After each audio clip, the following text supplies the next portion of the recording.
Tuesday, July 14th, 4:25 p.m. What's up, everybody? Back on the markets. Had a pretty eventful day, some good headlines. We are on doggy duty, so I'm sure we'll get some barks here in like 2 seconds. But we have our federal chair had again congressional hearings or some sort of just testimony in front of Congress. Not really sure like what exactly it was, but watched a little bit of that, had some things to respond to. Again, our congressmen and women, our representatives, continue to not impress in any way, shape, or form. Again, the law is violated. And I keep hearing this thing called the law. Everyone warshes up there, I'm ready to follow the law. All the Congress people, are you going to follow the law? And just like, I'm still not seeing that adherence to Article 1, Section 8, Clause 8 that's supposed to guarantee me my rights to my writings and discoveries. But as always, we continue on. And so we'll respond to that. IBM gets hit by a bus or does it? Lucid gets hit by a bus or does it? Liz Tyler, as the judge says, I'm pretty sure it's Liz Taylor, but it's still Liz Young in my book, makes an appearance. And just checking back in with our trades. Talked a good amount about biology. Still want to do a whole other episode. Some of those thoughts might leak back over. There was still plenty of things I wanted to cover there. There's our first bark. But we continue on. And so, starting with when we twinked out yesterday, downloaded Grindr, refreshed the profile page, take a short position because we're a gay bear, and then it immediately goes against us. But it didn't really. Again, I entered over here, we go down for a day, then we come back up, then we have more agitation in terms of the Trump-Iran interaction. And so again, yesterday or Thursday when I entered this trade, yesterday was further agitation to that. But again, with this overall price action, when the Iran conflict initiated, we go from 100 up to 140 into the 130s.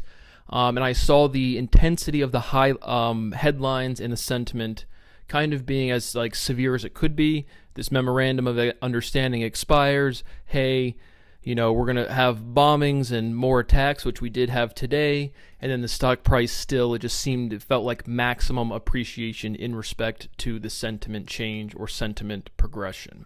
So that's why we entered the trade. Same thing we've covered before.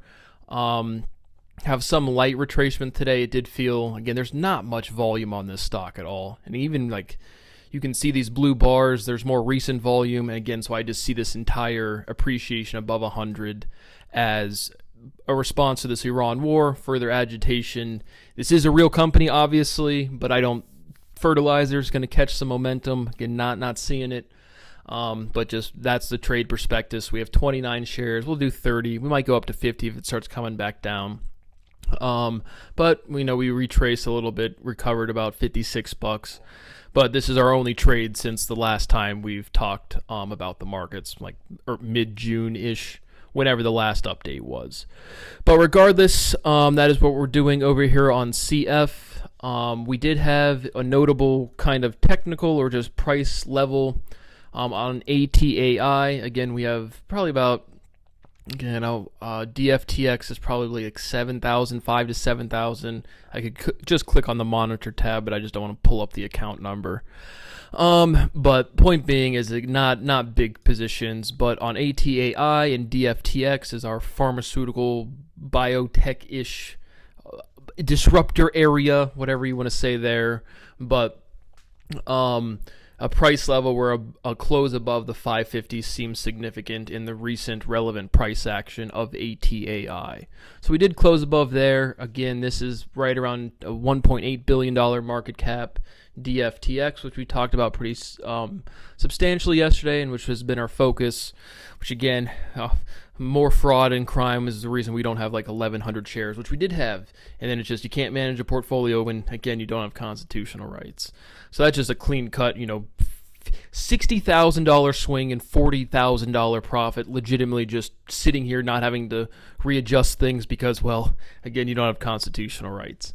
But overall, again, our position size is not enough to close or want to close. Had some strength over here today, seeming to channel. We have further, again, this second leg, again, nice, or arm or segment of their FDA process, this 50 micrograms or 50 milligrams versus 100. Again, we talked about yesterday how, again, like what is we have this efficacious and safe molecule. Now we're going to do half the dose. what is that going to indicate? A little less, right? And so just the overall procedure didn't strike me as very scientific or just like what is really going on here. But regardless, have some further strength. Our price is holding up on a gap up here. ATAI, again, the overall momentum to a sector, again, this biotech pharmaceutical disruptor space, but in general, a market environment or market conditions where I expect, again, if you're long one individual stock, especially like an emerging market, this is kind of, but just something that's not at a mature level at its business cycle. You're kind of trading whole sector. And so ATAI, DFTX, and then CMPS, which we don't have a position, is kind of all like the same, or I expect to trade mostly the same. And so we see the CMPS, which we haven't talked about previously, reflecting the same type of chart price action as DFTX. ATAI, I guess you could call a laggard of the sector if you want, but not commentary I typically see as meaningful. Just pointing out and emphasizing today, this seemed like a significant above the 550, just on a technical or just price action. I don't really like the word technicals, and that's what most people call looking at charts. So that was notable. Joby, again, Liz, not trying to point it. I listened to Fat F Josh Brown. I didn't listen to him, but again, we were buying and talking about him again. He had some quote like, I think I picked the right one in the executive airspace. Again, helicopter rides, or again, just executive airspace seems a decent categorization to me. But so we've averaged down below 10, feeling pretty good over here, frankly. Just bought a little bit more, just pointing that out. And so that's kind of our considerations. Again, our entire portfolio balance is sitting on treasury bonds with no expectation to change that. If we were to have some big retracement for any reason, we probably would reinitiate a position in QQQI and SPYI, but just no real motivation at the current times, current market conditions. And so that's a brief overview on our positions, and now let's get into our wonderful Congress people continuing to demonstrate illiteracy. There were some funny parts. There was some clear projection as always, and just overall commentary on Warsh's demeanor. Seemed pretty good. Again, I've never heard of this guy. Frankly, I still don't see the Fed chair as way different than the Fed board, and I don't see, again, he articulates, hey, we're going to work on price stability, which is a statement of working on inflation over, hey, lowering rates to have this rah, go America, business nonsense that we just rail on every single time. So again, the overall sentiment seems good, pretty well-spoken, better well-spoken than the Congress people, which is, again, kind of the sentiment you get from the CNBC host. Like we pointed out, Sarah Eisen yesterday, is just like there's a certain level of like maturity to, hey, I'm a person, I've gone out into the world, I know how to manage money on a personal finance level, where it's like you look around you and it's like, all right, if you just had better money habits, you would be in a better position financially, which is frankly true. And so you get a lot of that sentiment again in quote-unquote wealthy or more affluent communities. But at the same time, then the Dells, Michael Dell and his wife go on there and she goes, what is it, yabba dabba doozerland, or, wackadoo. Wackadoo was the term she used. But just again, it's like you see people just like gatekeeping or judging, for lack of, it's directly what it is, but it sounds a little too emotional or sentimental. But judging other people, and then they immediately demonstrate behavior that's not financially literate. And you're just like, again, chickens with their heads cut off. But point being is the sentiment, again, of this, hey, this person could manage their money and be in a different position is objectively true. And so, again, the populace is profoundly illiterate at every step. And it's just, like, apparent all of the time. So I wrote down some of the highlights, some of my favorite quotes from the congressional hearing. Again, I don't know what let's talk to Kevin Warsh. And so the first person I had written down was from Mr. Sherman, and his big thing was he defines cryptocurrency. He says cryptocurrency means hidden money, meaning a kind of a direct translation of crypto, hidden currency, money. No, again, words are naturally defined, and you can just see this sentiment. I'm a congressman, I'm a representative, I'm a senator, and now I'm going to grill our independent bodies and make sure he's independent and not going to fold at our supreme leader, Donald Trump. So you get some of that sentiment. But this was just, again, this guy, Mr. Sherman, was introducing a natural definition, which is not natural. Again, it's an artificial definition, and it's wrong. Cryptocurrency does not mean hidden money. It just means you don't have a physically backed currency system. And we don't. Right now, all of these digits are not backed by any single commodity, nor do they need to be, nor should be at this point. You already live in a virtual environment. You already live with cryptocurrency. And so, again, that's just a breakthrough. Again, that he probably went to Wharton or Harvard. But then Mr. Meeks was up there. I just like Mr. Meek Mill, and I just have a what to his kind of commentary. I think he was the guy that he just wanted to say bubble a lot. I think he was the bubbling guy. But it was just one of the guy was just like literally just like his whole presentation was something about bubbles. Not like blowing bubbles, but like economic bubbles. And again, this Trump coin sales where it's just like, yep, not a huge fan. It's like, hey, let's chill out, some meme coins. But this senator, again, is not even articulating meaningful policy, meaningful jurisprudence, meaningful economics. He's just like, he wants to say the word bubble and meme coin, and then he's like, are you against the bubbles and against this? And it's just like, the formality is goofy, right? It's just, Mr. Senator, you have 3 minutes. Oh, thank you, Chair. And I would like to ask the Mr. Warsh these questions. And then I cede my time. Formality's freaking hilarious. Again, here's the Constitution, Article 1, Section 8. Do we care about that? Do we care about the Fifth Amendment, First Amendment, any of the amendments, any of the Constitution body? No. But now we're going to carry out our great formality of upholding the chambers and upholding the congressional spirit. You guys are just criminals. And so it's just like awesome. But it seemed like Mr. Meeks just wanted to talk about the bubble and say the word meme coin a couple times. Warsh responded to this type of commentary with something, we don't want to bail out, full stop. Which again, logically, full stop, you guys just, it's all of the older people, and I'm, again, not that young anymore, and it's just like, you guys use full stop and not the right way. And again, it's not like a good, I like 6-7. I like skibbity toilet. The logical presentation of full stop is not, it's not a good one. It's not correct. But point being is not wanting to bail out anybody. That's good sentiment, meaning, again, business should be healthy. Business should be able to sustain itself. So again, overall, Warsh's demeanor seemed good. But again, I don't. The Federal Reserve, to me, the biggest thing is it's like if you want fixed income, well, that's the interest rate. Besides that, it should be focused on limiting inflation. Again, with the disparate countries, which again I think just like again, the geographic impact on the overall development of human, first of all, separation into different countries is from species to species. I don't have much data.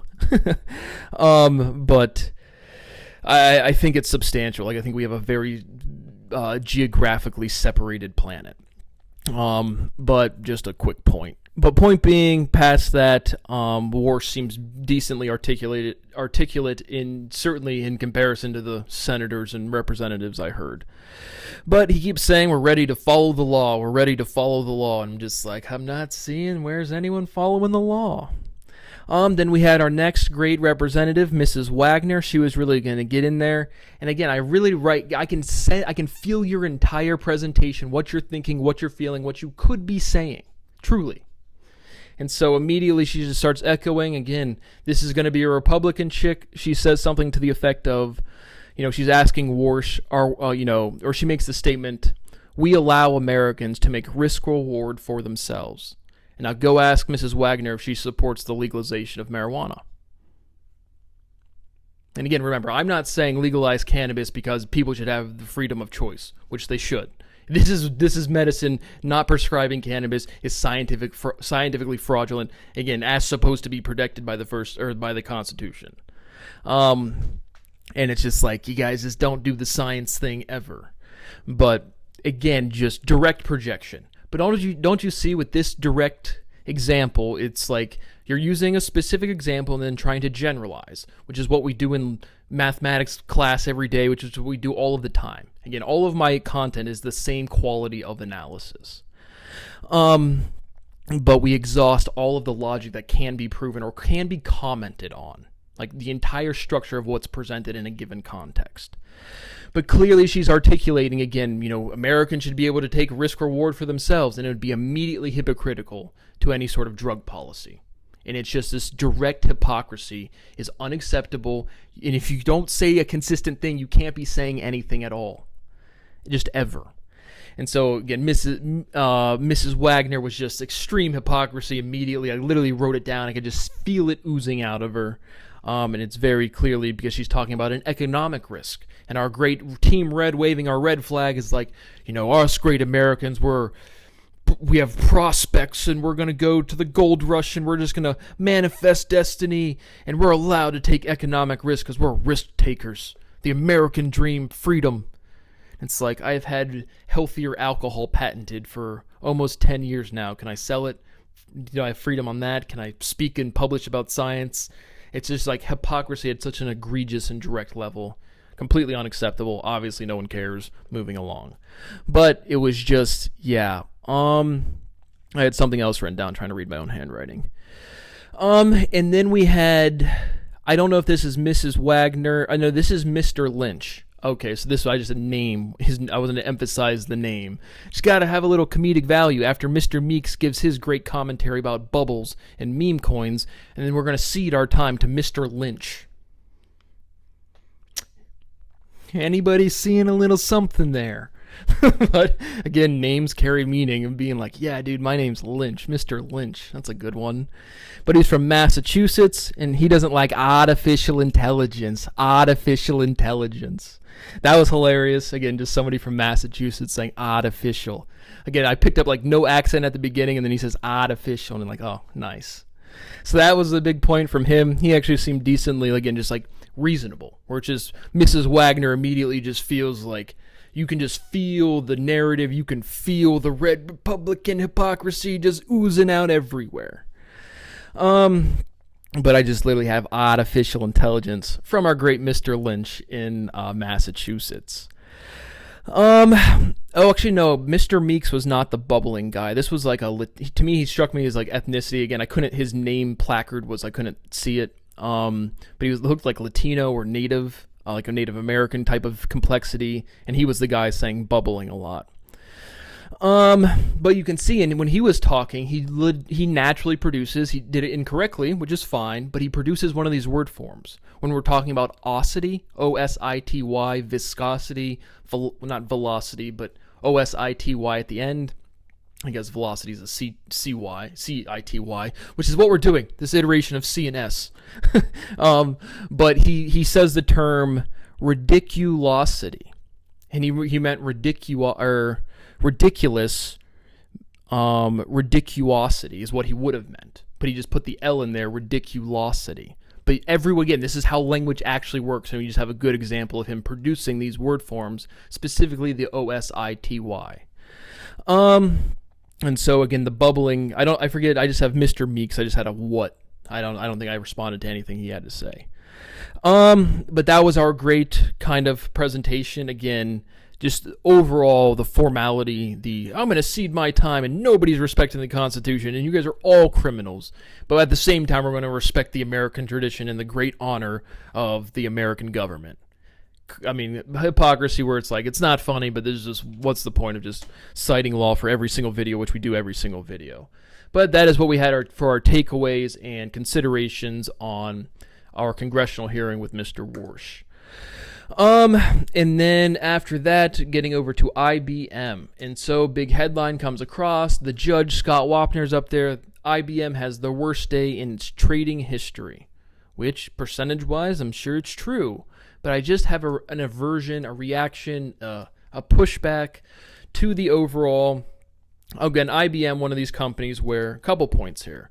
So, one of these companies that's been around a while. It's like, so again, if I have my bald eagle screeching, I'm waving the American flag, it's the July 4th, and I wanted to invest in a great, good American company. It's been around a while. I can say, hey, to my parents, I invested in IBM. They're going to feel kind of good about it. But just point being is this is a company, household name. They sell real products. They've had real revenue for a long time. All of these green dots on your screen are dividend distributions. And so as a solidified, stable company as you could kind of expect or want to have. And then you have this big old green or red meaty candle downward. And then Scott Wapner's up in there. Worst day in IBM's history. Holy cow. Rattle the cows. Reel them in. What are we going to do? And so first of all, again, I just don't like the worst trading day in its history. Again, because this has a long history. And again, to me, really after like 3 years, it's not relevant at all. Not a hard date, but point being is, for its recent, these are weekly candles. And so it's like, it may have had its worst percentage day ever, but I mean, this is an appreciation that it's retracing from this 217 level up to this 332 level, then back to the 217 level in the past 1, 2, 3, 4, 5, 6, 7, 8, 9 weeks. So less than 3 months. And so the price action to the overall volatility is not like, I don't want to say it's not notable, but it's not like, to me, this would not generate the headline, worst day in trading history for IBM.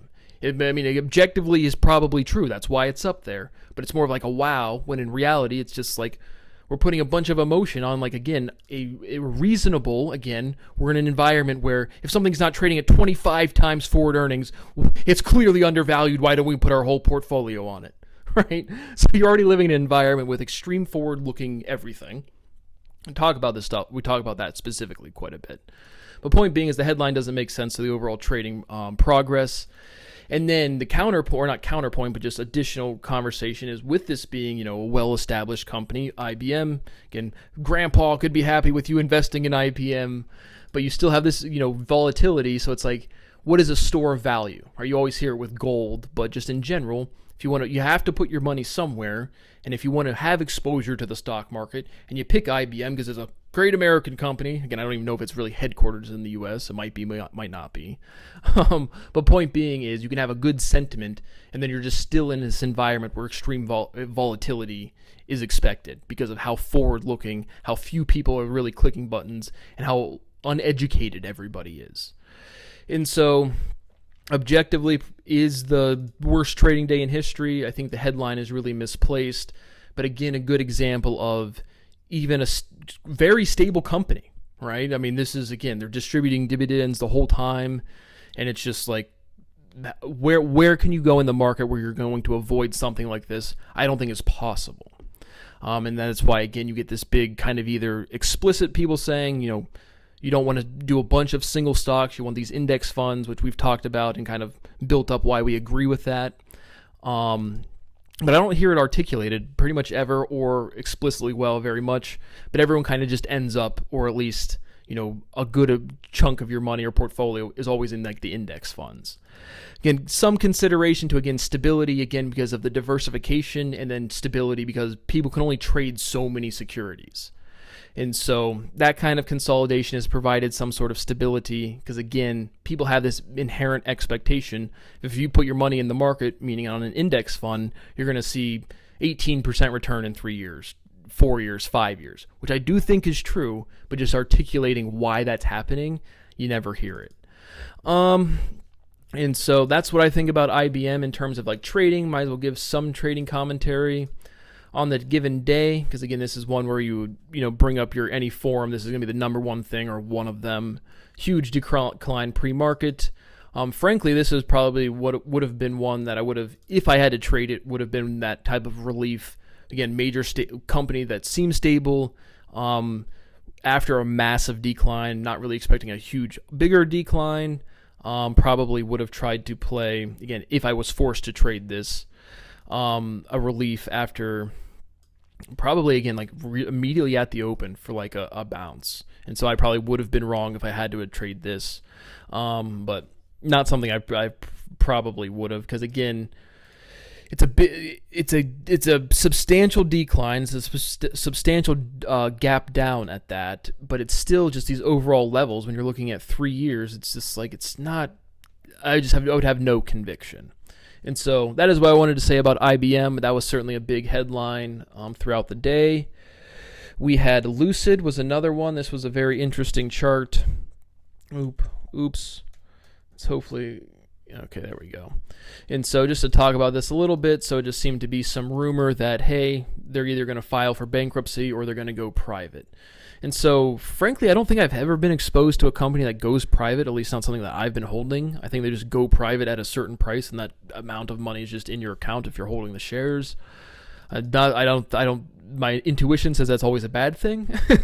But again, just saying stuff I don't explicitly know anytime I don't. But anyways, we had this rumor of maybe going private and also maybe filing for bankruptcy. So we have a nice catastrophe downward. This is capitulation. That's where that word really makes sense to me.